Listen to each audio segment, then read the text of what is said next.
kayo po ay medyo bata-bata po, Madam Senator, meron pong lumigaw sigurado sa inyo. Kung unang lumigaw sa inyo, talagang... Yung diskusyon na yun. Hahaba ho ito. Mas mahaba po sa debate ng impeachment. Ganito po yun eh. Tinapat nyo talaga.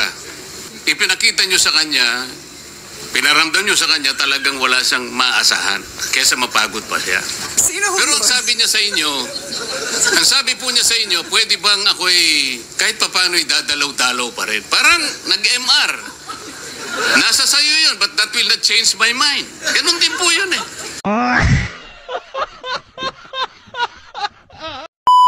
I've tried all my life to be a dutiful citizen, and Alan knows I was a good daughter, a better daughter than he was a son in terms of following our father's rules.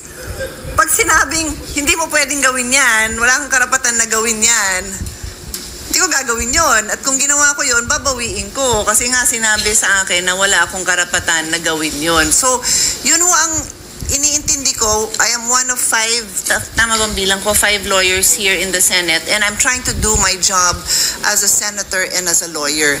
I am trying to listen carefully to our colleagues who have expressed their desire to constitute ourselves as an impeachment court, but I do not know how we can legally do that when the Supreme Court tells us we did not acquire jurisdiction to constitute ourselves into an impeachment court. We didn't acquire it then, and we do not acquire it now. So how would we do that? And those of you who've worked with me know how hard I work to find a solution. I bend over backwards, I listen, I redraft everything para masaya tayong lahat. And of course, within the bounds of the law. How do we do that? How? Mr. President, I think the good senator already provided the answer by using the Senate's residual power. Kung titignan po niyo yung definition ng residual power, hindi po talaga nakasulat yung power per se. Ngunit inherent sa opisina yon, kaya tinawag pong residual power. Nung sabihin po ng Korte Suprema, this is immediately executory, wala pong ibang departamento, walang ibang opisina ang tinitignan niya kung di tayo lamang. Kung hindi tayo gagalaw, wala pong iba na gagalaw. At mananatili pong nakahang ang isyong ito, Mr. President.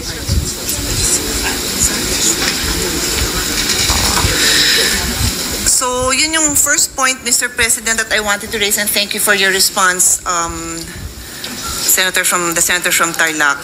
And then with respect to the second phrase that I wanted to dive into, immediately executory. So sinabi to dun sa desisyon, and then I think the Senate President mentioned it also that in their press briefing just yesterday, the Supreme Court stated that to recall, on July 25, 2025, the Supreme Court granted the petition to dismiss the fourth impeachment complaint against Vice President Duterte. In a 13-02 decision with the justices present voting unanimously, and Associate Alfred Benjamin Kagiwa inhibiting, and Associate Justice Maria Filomena Singh on leave, the Supreme Court en banc ruled that the impeachment complaint was void for violating the 1-year ban and due process requirements. This decision is immediately executory.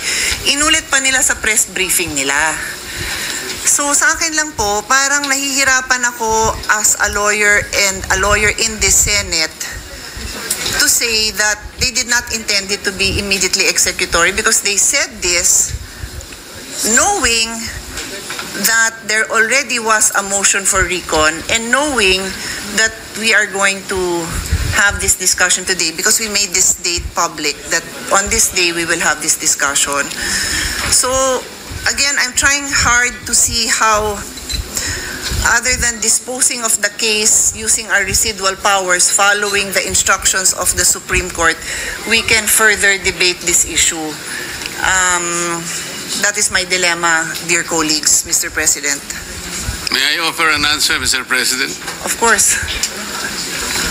Pasensya na po kayo kung gagamit po ako ng paghahalimbawa. Nung pong kayo po ay medyo bata-bata po, Madam Senator, meron pong lumigaw sigurado sa inyo. Yung unang lumigaw sa inyo talagang... Diskusyon na yon. Hahaba ho ito. Mas mahaba po sa debate ng impeachment. Ganito po yun eh. Tinapat nyo talaga. Ayaw nyo magtagal pa yun eh. At tama naman po yung ginawa ninyo. Ipinakita nyo sa kanya, pinaramdam nyo sa kanya talagang wala siyang maasahan. Kesa mapagod pa siya. Pero ang sabi niya sa inyo, ang sabi po niya sa inyo, pwede bang ako'y kahit papano'y dadalaw-dalaw pa rin? Parang nag-MR. Nasa sayo yun, but that will not change my mind. Ganun din po yun eh. Ang Korte Suprema, sa ganitong, Mr. President, the very tenor of the decision, kahit na po sinabi niyang, oh sige, nasa sayo. Formality na lamang po yun, Mr. President. You are a trial lawyer too. Most of us here became trial lawyers. This is our experience. Huwag po nating pahirapan yun. Sana man lang kung ang decision po 8-7. Yun po pwede nating pagtalunan po eh. Wala po talaga eh, Mr. President. If I may, Mr. President, and I think that was a good analogy. Thank you for that. Napaisip niyo ho ako doon.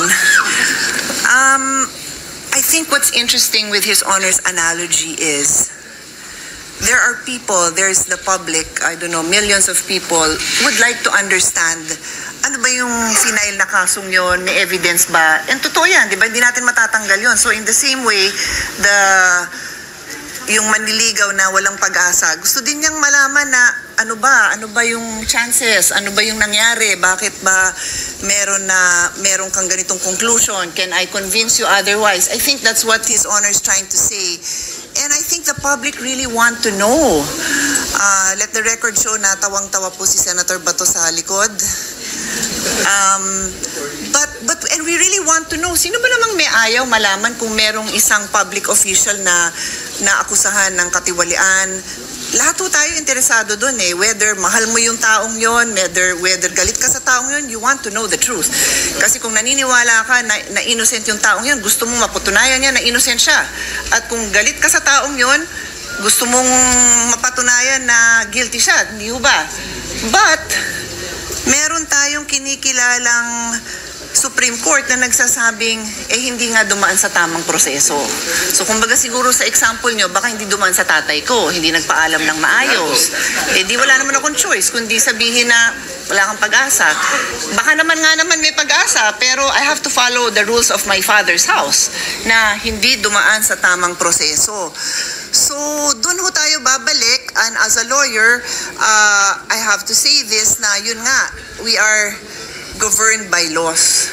And in as much as gusto ko rin malaman, bothered ho ako sa mga gantong akusasyon. The other day, our colleagues, merong privileged speech tungkol sa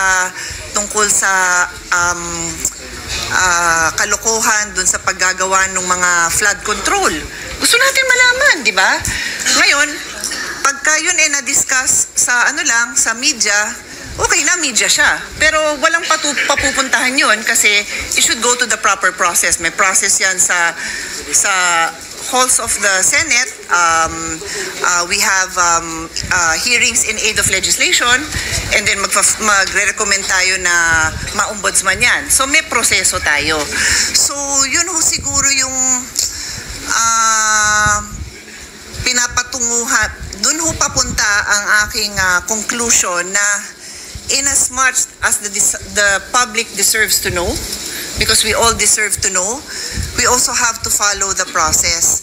And I share this with everyone kasi ang hirap lang talaga ng sitwasyon natin kung hindi tayo makikinig sa Supreme Court. Meron tayo in the Senate, Congress, we have our duties as co-equal bodies. Ang duties po namin kasama ang pagsiyasat ng budget ng lahat ng agency.